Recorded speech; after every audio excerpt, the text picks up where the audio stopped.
Ayeno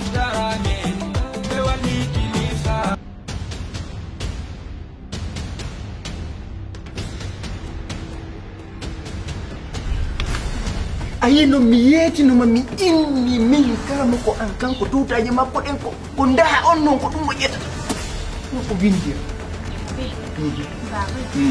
Hakke fiyan ino yon salu dim pijo non kadi ko dum hondo ngakira ni wallugo be dan hoy babe jippine hala mon kan hidon suti no dan no galle de woni mi jippina hala an honka ko hoore bomi goddo mi yawnato saka wona so sortidi ni horande hebata confortable ma ha hey mi yeto ma hunde wotere mimmi metta ta bobi ndurejo fi pati am non nene ake hakke ala ake esrabe o wata wonde do yo wata wonde samba yo yitto ayam golle be samba watere hodo wata wonde den golle do acce dum fi Allah o tele sali mi wada ta on wata wonde do esrabe samba ko wakkile do fi Allah wakkile do o do golle der ga ko o do golle der o do way golle dum o yalta ko on way lobbe oto ha on way hukkude chonci ha o fusko way o do ko wata ala serabe acce fi Allah on kadi muso grande ando non go hurula ni patron wonni balle jino ma hey hay o me ala no min no la wali la adiki jingu no wala hora da ida immo kada balere mare o ko dai tiyan sabela no acce hakke sabela yo yudo on wowli ko fana don ko ka ko ne feppa ta indu goddon adday on jode dawaro jatta nem bibbe amen den feppa ta samba siko samba mi anda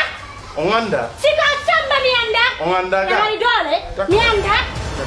la way fitre la jangade patron to en patron to en la way fitre la jangade so be no hekkude eyo hekko mi hekkata ko hekkata mi hekkata la way fitre la jangade ah les votre bon collègue ici passait moi je n'ai pas les paroles voilà d'accord fajir njande de wadi de ko de konkuno ka ba fa o de sinadu ko honno goddo wata burtu ko hunduko mun ko ha ko baro o wiye sira hey quoi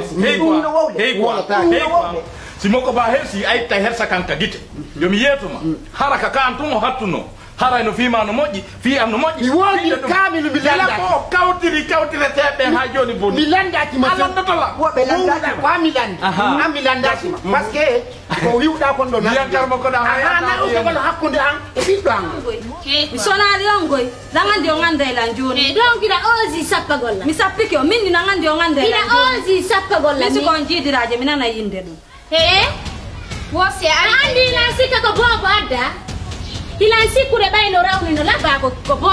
yaga ina abobo ne wono ngandi